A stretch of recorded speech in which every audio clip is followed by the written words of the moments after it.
Now, at about 4:12 yesterday afternoon, we received notification that Montgomery County had a presumptive positive test for the coronavirus at a local hospital. Now, that patient was a male. He was in his 40s, has been receiving medical treatment. At this time, we are still awaiting the CDC for confirmation. Now, whether or not the CDC either does it positively or negatively, Montgomery County and the Health District have taken steps to mitigate further spread for this patient in the community.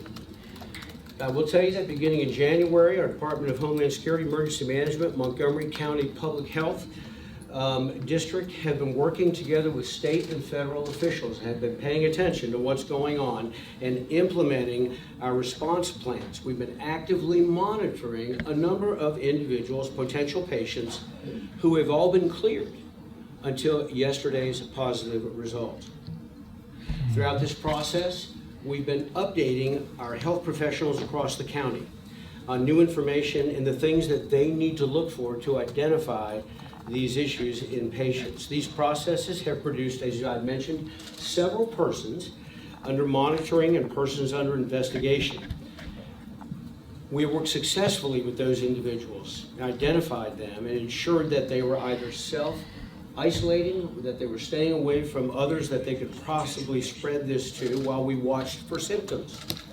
Those who were investigated also received tests, which, as I mentioned so far, had produced negative results until our recent confirmation, or our recent presumptive positive yesterday afternoon. Now, so you know, this presumptive positive person was not currently known to us at the time and was not under any monitoring or investigation. He presented to the hospital with symptoms. Doctors began a course of treatment that included testing for coronavirus, which was how they found it.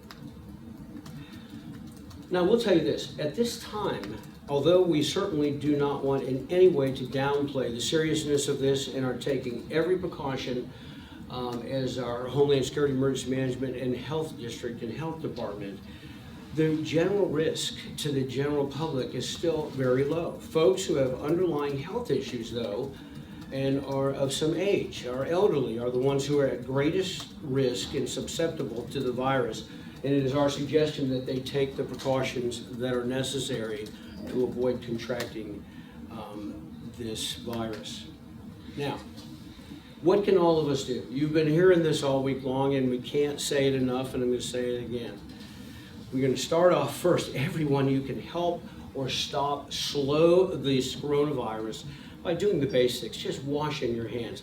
Don't just go in and get under a sink and just let the water run on your hands and then wipe them off. Wash your hands with soap and water, with warm water, for approximately 20 seconds, as the doctors have told us. Use an alcohol-based sanitizer. Carry it around with you when you don't have an opportunity to wash your hands so that you can make sure that you're germ-free. If you're sick, stay home. Don't go to work, stay home. Call in. Your employers are going to understand it, and certainly everyone else around you is certainly going to want you to stay home.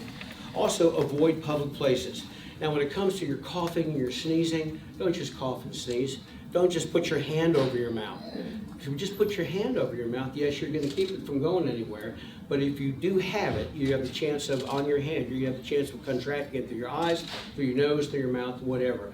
Cough into your sleeve or cough into a Kleenex and discard it quickly. These are just some very basic things that all of the health professionals have been recommending to us. Please know, however, that our Emergency Operations Center is fully staffed. We are ready to provide assistance and resources to all of our first responders, to our healthcare professionals and the public health district as needed. Now, I'd like to introduce to you Melissa Miller, our Chief Operations Officer of our hospital district, who's going to come and share more details with us. Melissa. Thank you, Judge, and good morning. I wanted to share some of the more details about this patient and what we've been doing as a public health district and hospital district within the county. This 40-year-old male who is a resident of Northwest Montgomery County came to us, as the judge said, as a presumptive positive case yesterday. We are still pending the CDC confirmation of this case. This gentleman has no travel history outside of the state of Texas, and our epidemiology team immediately began an investigation once we received these notices. All the close contacts or people at risk from this gentlemen have been contacted and are self-quarantining and are being monitored by the Public Health District at this time. Many questions have come up about how many are under monitoring. Since we began monitoring patients on February 7th, we've had 39 current under monitoring. 21 of those remain under monitoring. Persons of interest, those that are being tested for this disease, a virus. We've had 14 of those, 8 of those are still under investigation. We monitor those that have travel or airline history or in close contact with a known case. Persons under investigation are those that are symptomatic and have been tested.